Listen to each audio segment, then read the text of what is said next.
Welcome everyone to the Learn More Indiana Student Survey webcast. My name is Sue Reynolds and it is my pleasure to be facilitating this webcast. I'm the Executive Director of the American Student Achievement Institute, and we administer the survey on behalf of Teresa Lovers, the Commissioner of the Indiana Commission for Higher Education, and Jason Bierce, the Associate Commissioner of the Commission for Higher Education and also Director of Learn More Indiana. It's our privilege and our pleasure to administer the survey on behalf of Learn More. So here's our agenda for this webcast. We'll talk about the counselor survey, just do a quick overview. Then we'll do a quick overview of the student survey. We'll talk about the reports that you can get after you've given the survey, how to administer the survey, and then finally we'll end with navigating the survey online system. Okay, so let's begin with the counselor survey. The counselor survey is relatively new. Last year was the first year that we added it to the Learn More survey. And it is an optional survey. You do not have to take the counselor survey to give the student survey. It is optional. One school counselor from your school would take the survey on behalf of your school during the survey setup. While it is optional, we really hope that you will administer the counselor survey. We'll take it because we can get really good data statewide about programs that are being provided to kids, for kids, and how counselors use their time.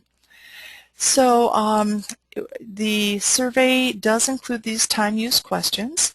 You'll be asked to identify either by guess or by data that you've collected the percentage of your time that you're spending performing guidance tasks, counseling tasks, advocacy tasks, management, and non-program tasks. Those tasks are defined when you go into the student survey or the counselor survey, and those terms also align with redesigning school counseling that the Indiana Department of Education uses for its Gold Star School Counseling Program. Then the survey also asks you to estimate the percentage of students who participate in various guidance activities during the time that they spend in your school. So really what we're trying to determine with those questions is, do students have the opportunities to participate in various guidance activities? So the student survey, switching gears here, now we're talking about the student survey. The survey this year is available for all students in grades 8 through 12, and new this year there's also an elementary version of the survey. So this year students in grades 3 through 7 can also take the survey. We're very, very excited about that and very pleased that Learn More has added those questions to the survey. That means that the survey should now be administered by all Indiana schools, not only middle schools and high schools, but also elementary schools this year. Very pleased about that. So here's what the survey covers. The survey covers students' post-secondary plans, their college and career interests, and the choices that they make in areas that impact academic success and then post-secondary access and post-secondary success. So those choices questions ask students about the degree to which they're participating in a rigorous curriculum. It asks them questions about student engagement. It asks questions about their academic and career exploration, their post-secondary career exploration, and also their post-secondary and career planning. A lot of the questions in the first two parts, the rigorous curriculum and the student engagement, we find that a lot of principals really enjoy the data from those questions because that data will also help them with their school improvement planning. So that's the content of the first part of the survey. Then there are also some optional question sets that as the counselors you can choose to include in your student surveys. One optional set is a list of questions about students' guidance needs.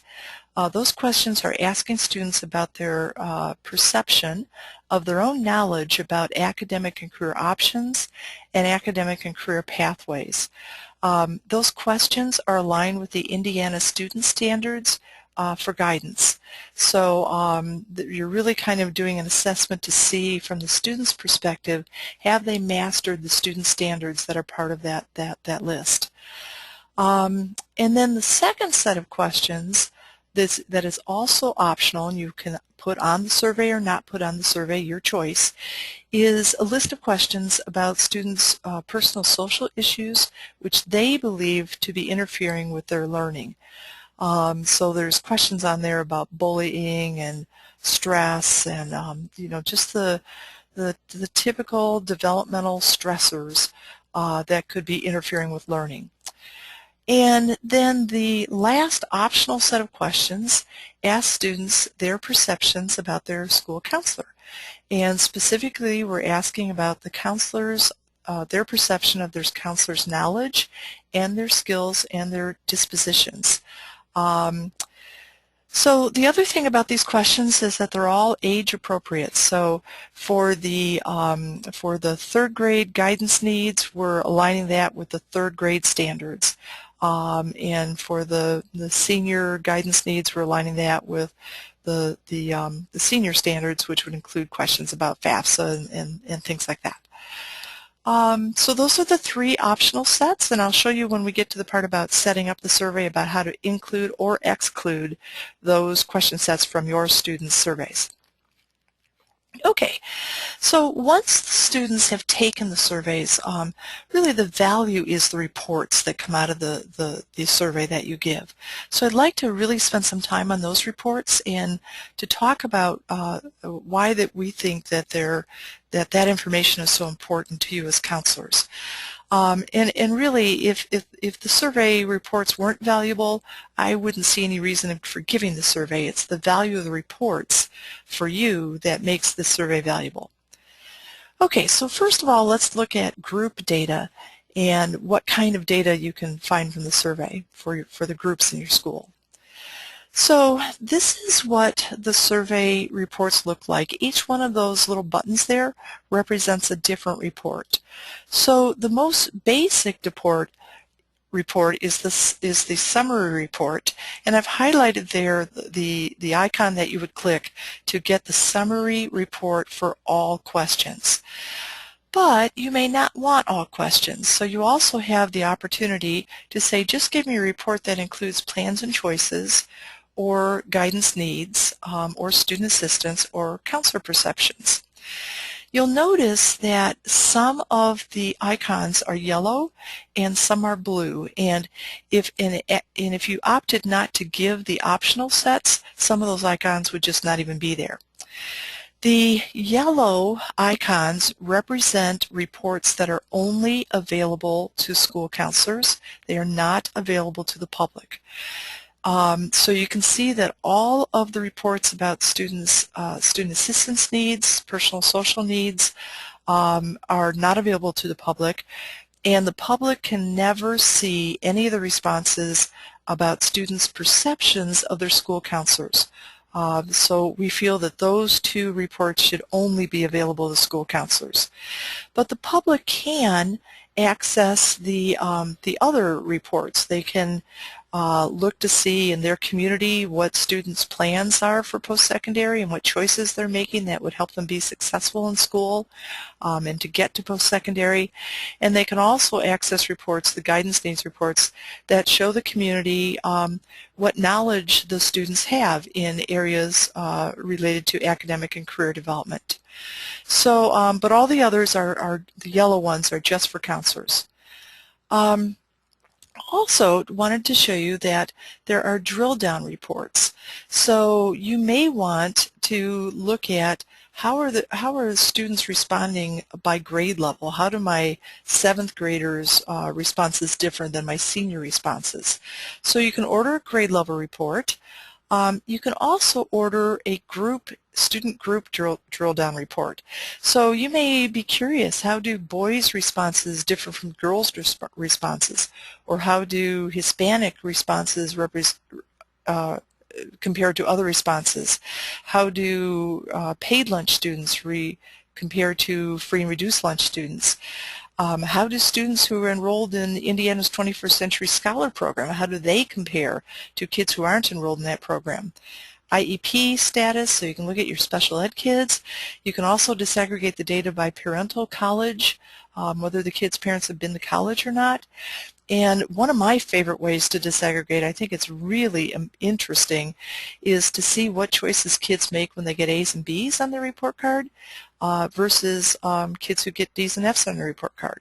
So all of these drill down groups are based on student self-reports. So we've asked the students, do you participate in 21st Century Scholars? Do you get A's and B's on your report card? So it is based on a student response to the demographic questions. You also have the ability to create your own student group, and we'll talk about a very exciting part of this survey, which is the student list generator.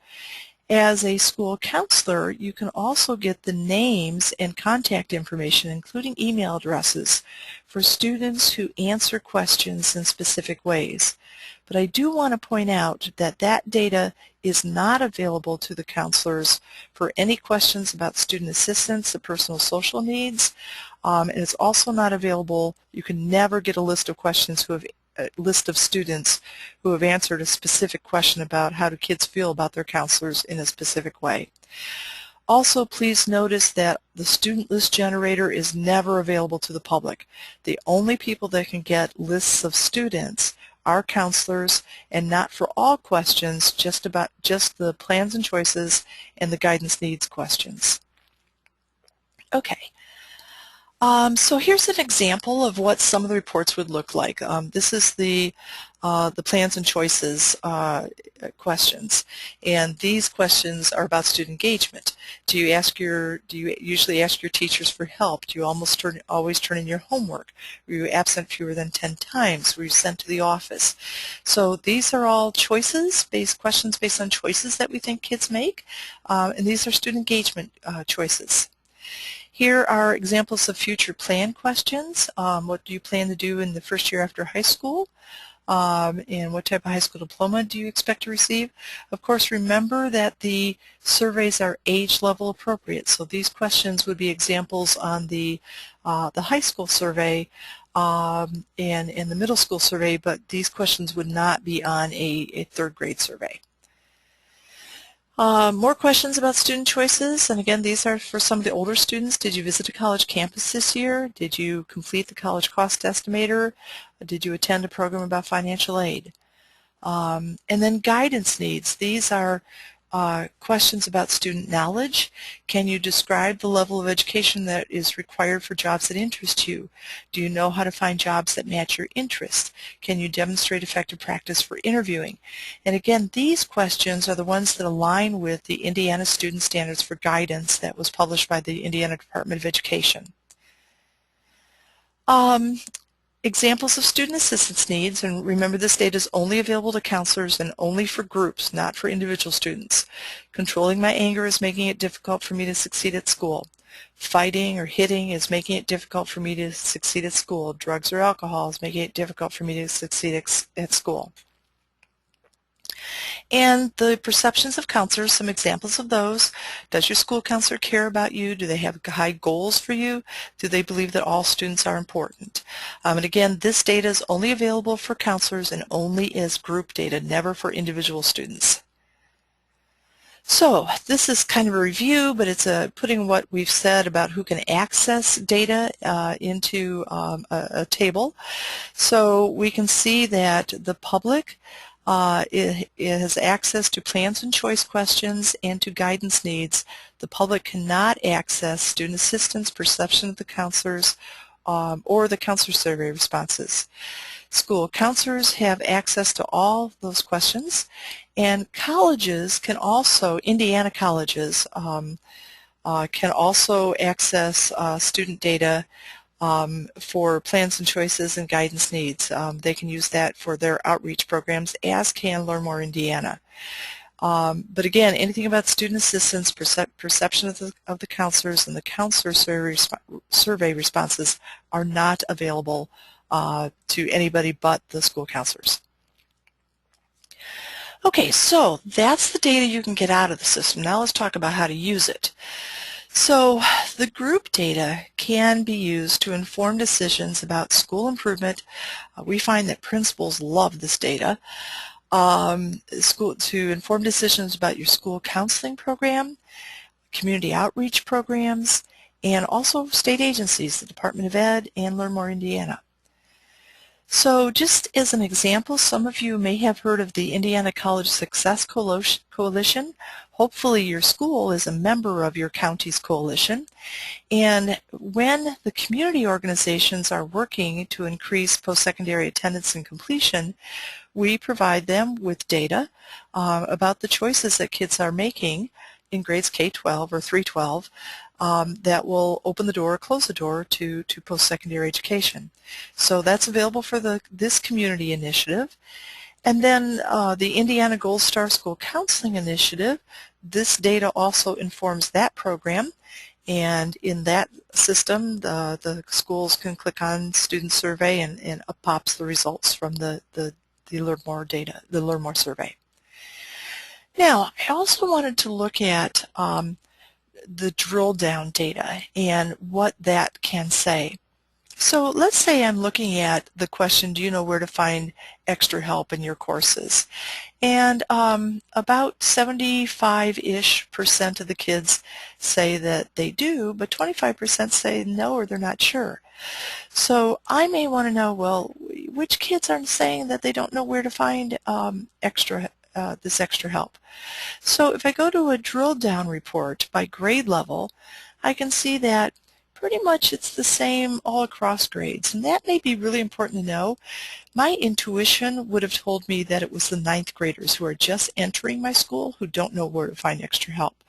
But you can see that the 9th graders are, their data is about the same as the 10th graders and 11th graders and 12th graders. That pretty much is just a 4% difference between the 9th graders and the 12th graders in terms of the report that say yes to that question. So while I might have pulled in all my 9th graders to do programming for extra help, that's probably not the kids that I'd want to focus on. I might also guess that it has something to do with income level. So I can pull up the drill down by free and reduced and paid lunch students, and I can see that there is a little bit of a discrepancy here that paid lunch students report at a higher rate that they know where to find extra help for when they're struggling than the free reduced lunch kids. But while there is a gap there, it's an 8% gap. At 8%, I would probably worry about that, and I'd be wanting to focus on my free and reduced lunch kids in my school counseling program a little bit. But I might also have some other questions.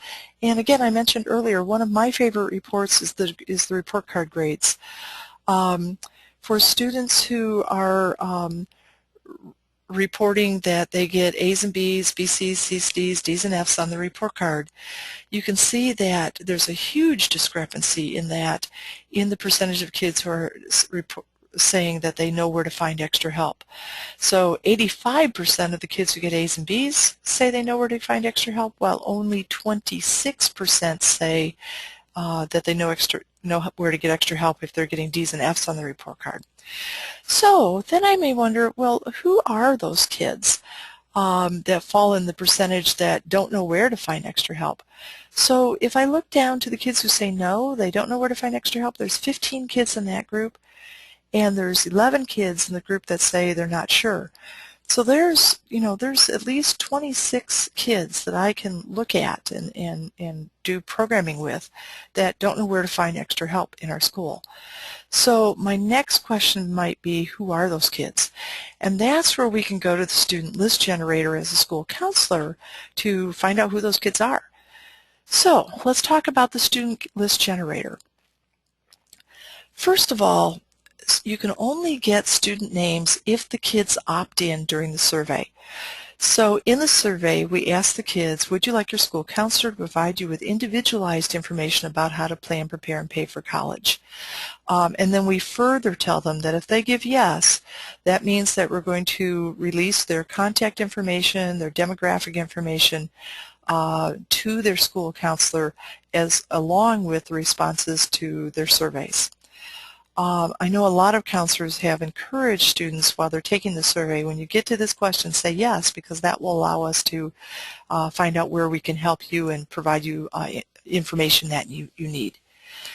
Then there's another question that says, would you like Indiana colleges to provide you with this information?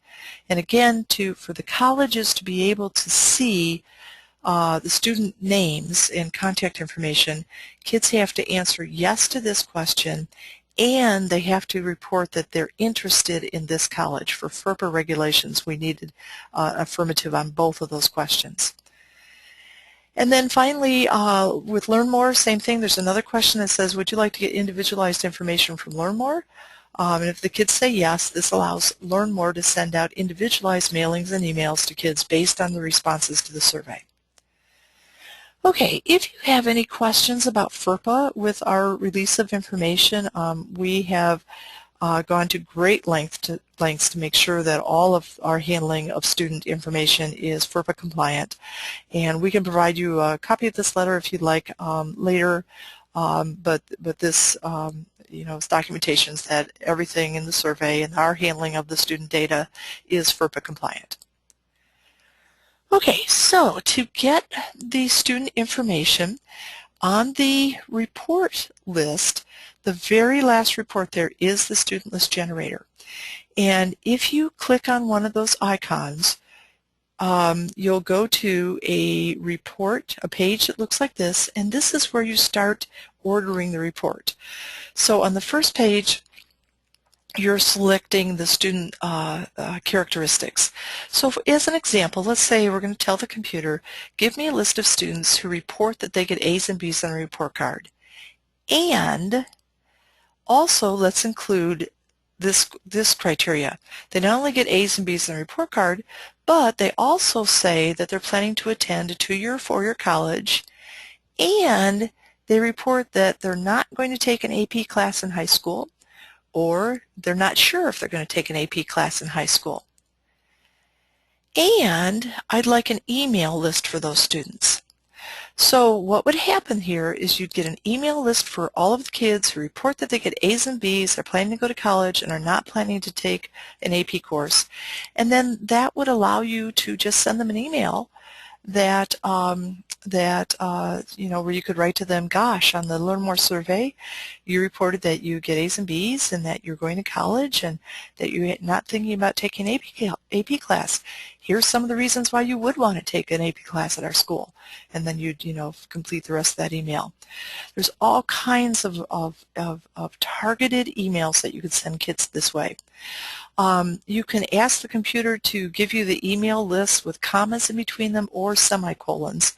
So depending on what email tool you're using, somewhat commas, somewhat semicolons, you can get it both ways. And you can also ask the computer to give you mailing labels. So this would come up as an Excel spreadsheet, but you could use that spreadsheet and then create mailing labels about it. In the same example, you might say, give me a list of the students, but give me mailing labels. And then you could send letters to those kids' parents explaining about AP and why that's so important. So there's all kinds of ways, things that you could do here.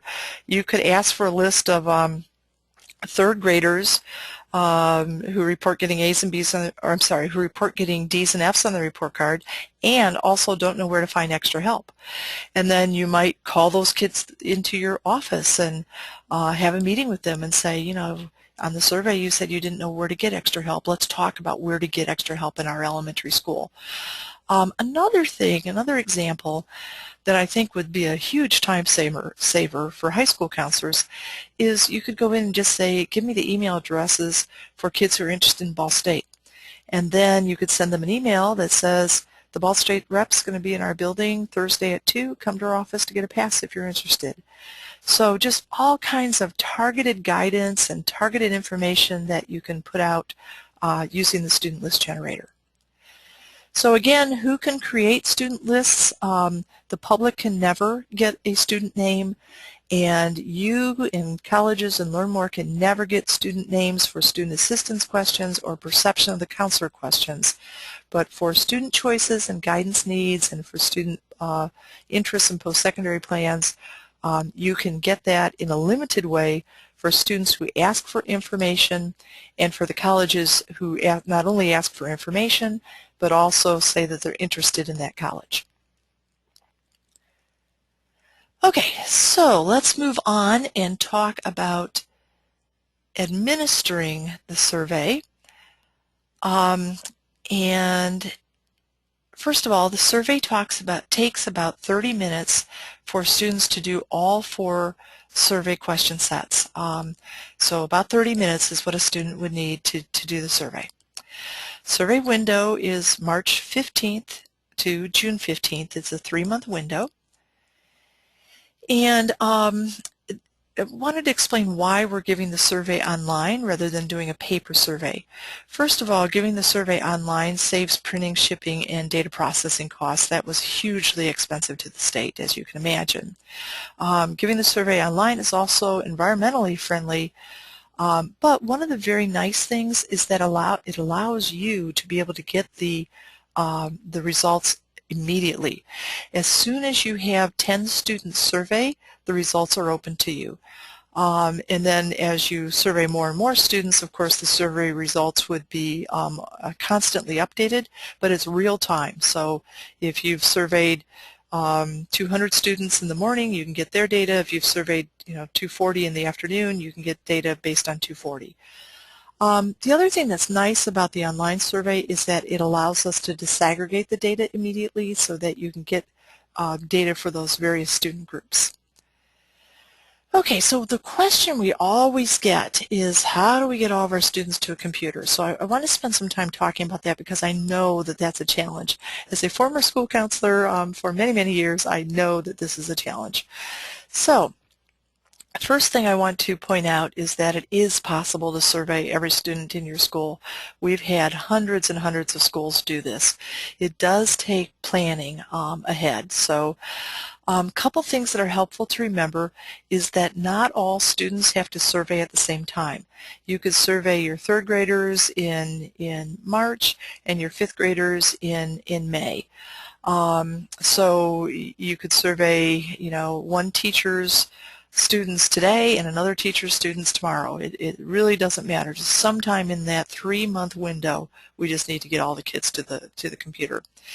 The other thing that's really helpful, counselors have told us, is to help your administrators and your teachers understand the value of the survey so that they want to engage in it. That's why I took the time earlier to explain to you about all of the student engagement questions that are in the survey that will help with your school improvement. So the responses to those questions should be very helpful to your teachers and to the administration as they're developing their school improvement plans. So 2 ways that counselors have told us that are they feel the best way to administer the survey to all students in the building. The first way is to engage teachers as survey administrators. So to do that, in option 1, you would provide all of your teachers with the survey website and instructions for how to give the survey, which we're going to provide for you, and then grade level codes, which you'll get when you set up the survey.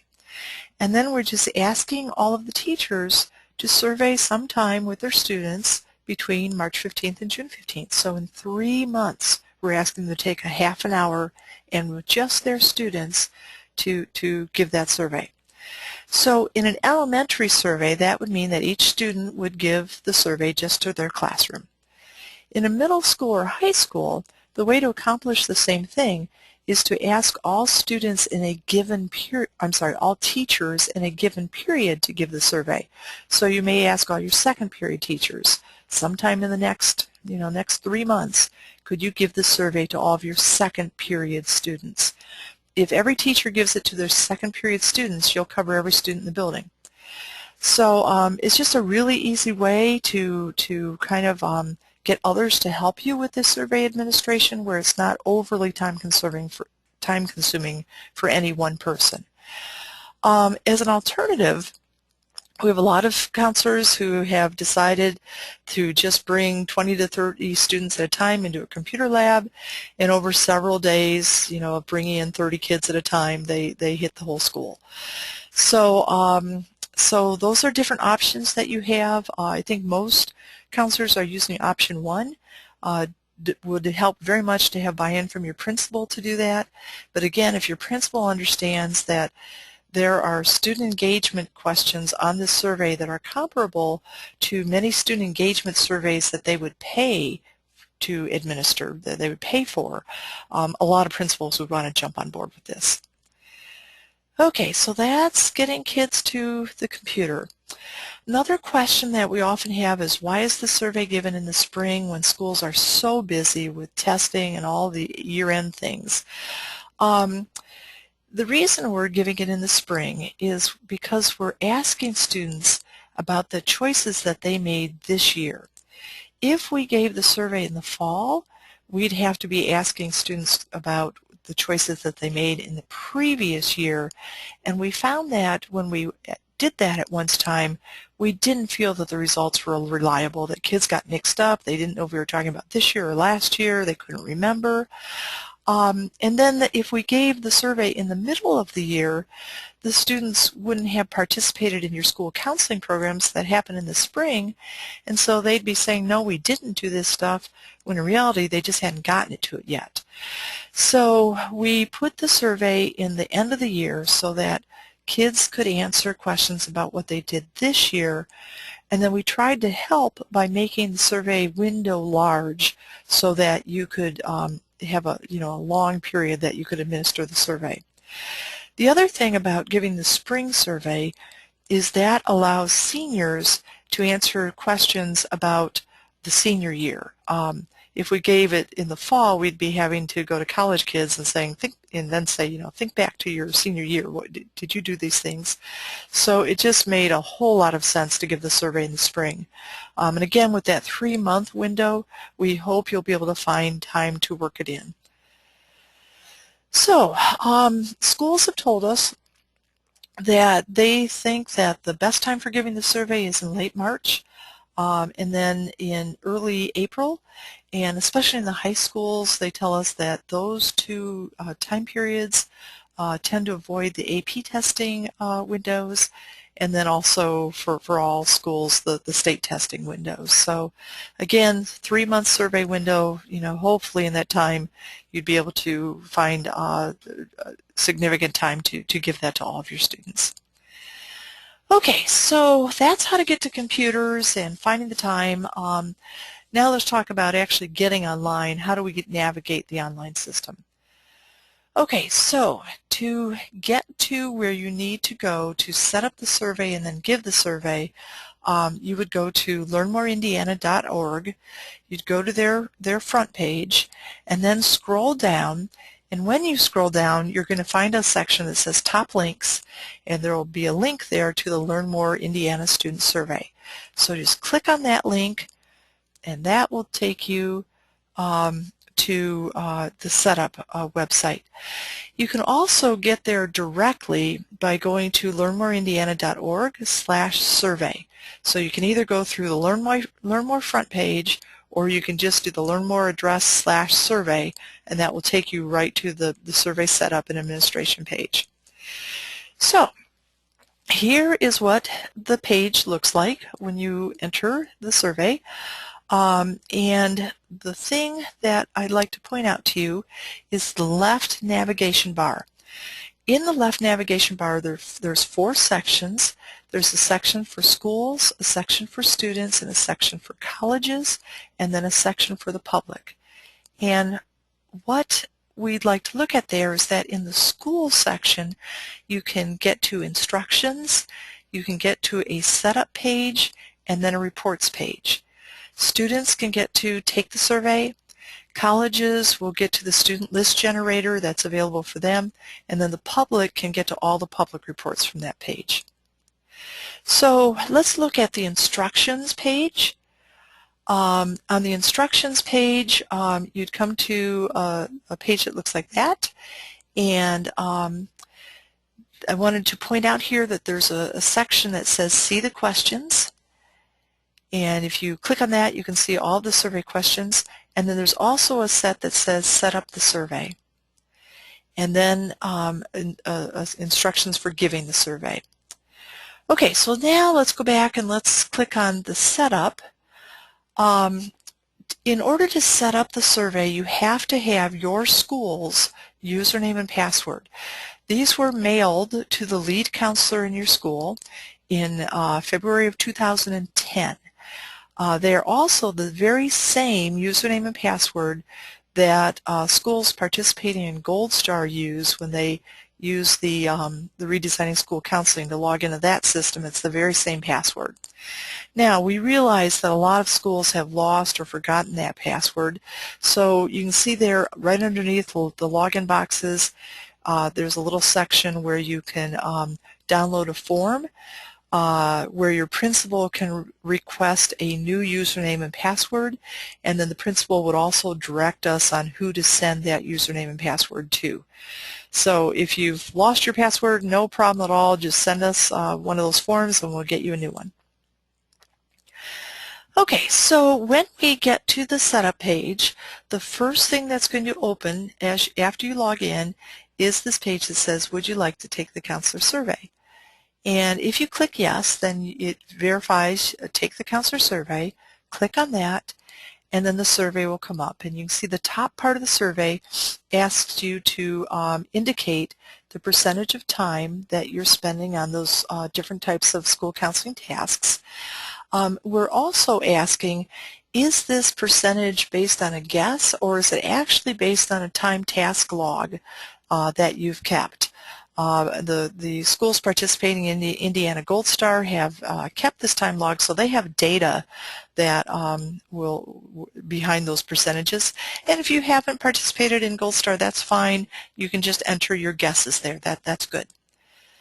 Then the bottom part of the counselor survey asks you to estimate the percentage of students who have done different activities. This is looking at opportunities that kids have, like take a learning styles assessment, enroll in Algebra 1, enroll in an AP class.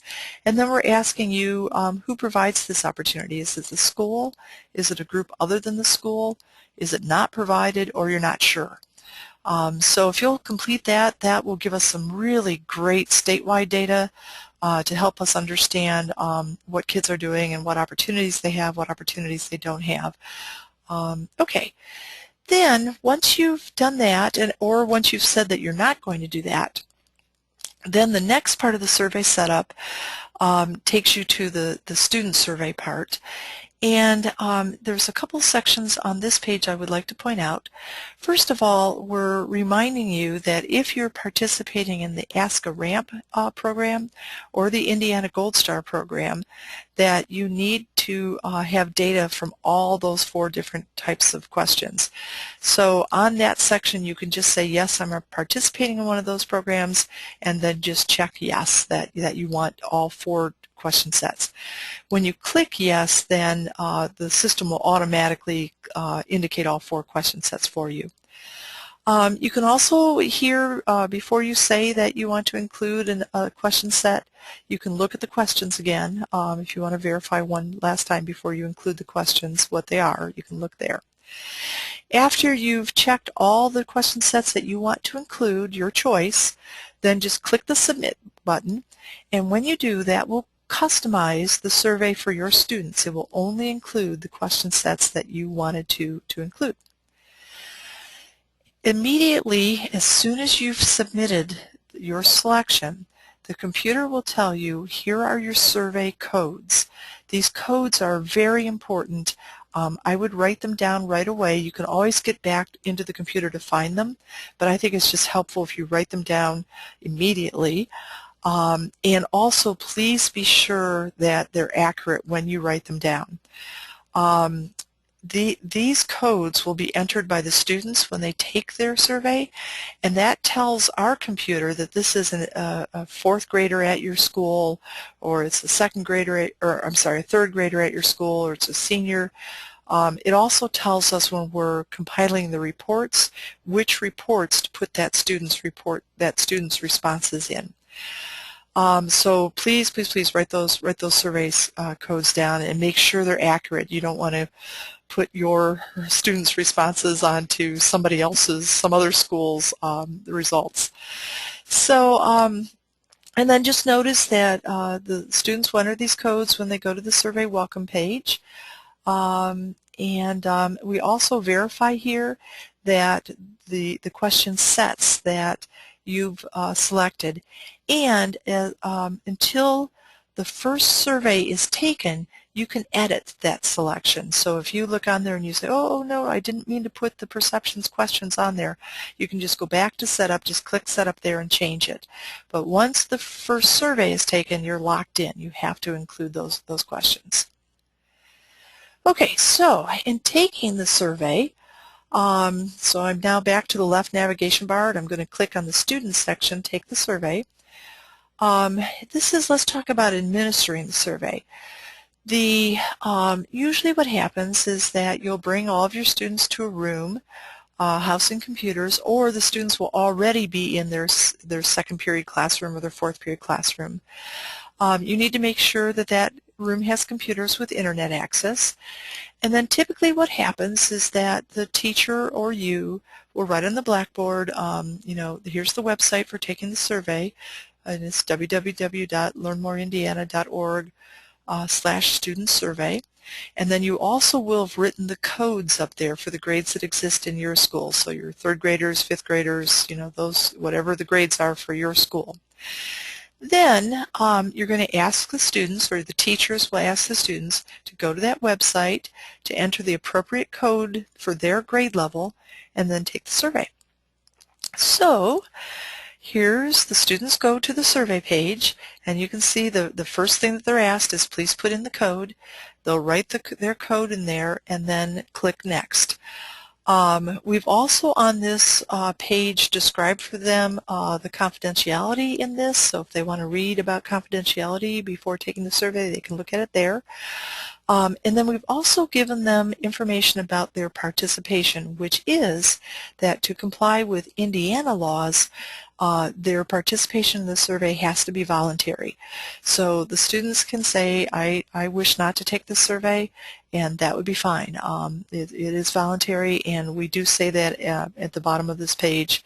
We notify students that it's not a required survey, that it's voluntary.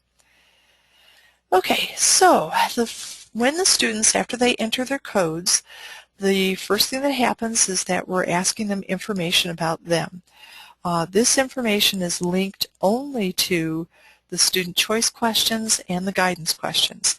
So they'll enter their name and their address and their phone and all the demographic questions. So here's the demographic questions. What gender are you? What race are you? In every one of the demographics, they can say, I wish not to answer this. So if they don't want to say if they're, if they're free and reduced lunch or whatever, they don't have to. And then when they get to the student choice questions, those questions look like this. So it gives them the question, and then it gives them the various answers. A lot of the questions are just yes, no, or not sure. It says basically, did you do this? Yes, I did it. No, I didn't do it, or I'm not sure. Here's what the guidance questions look like. Remember, these were optional questions, so if you didn't include them, they would not be on your student surveys. But do you have a way to keep track of your assignments and deadlines? Yes, no, or not sure. Can you name your learning style? Yes, no, not sure. So students just read the questions, click the appropriate answer.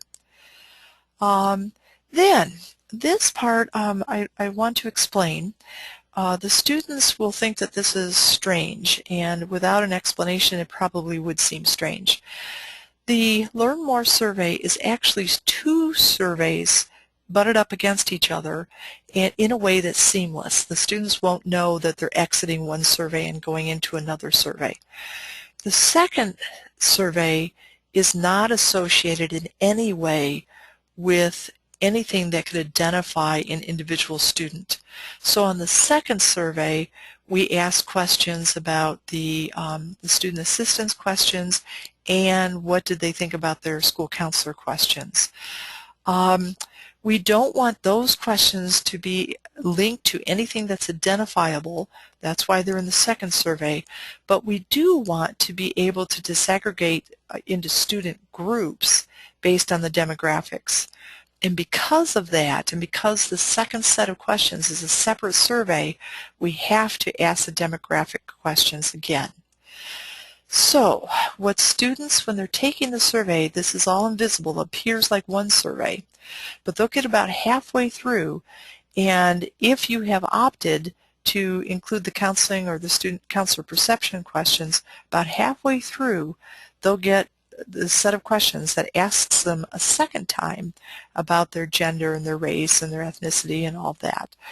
And the kids are going to say, whoa, I just answered those questions. So what we would suggest is if they raise their hand and say, or the teachers say, you know, the same questions were on there twice about the demographics, you can just tell them that you know, and that was to protect student confidentiality. You might even want to, matter of fact, in the teacher instructions, it explains this, that their students will see the demographics questions twice, and that's to protect confidentiality. So I just wanted to explain that with you. It was how we had to set up the survey in order to protect that confidentiality of the students on those questions.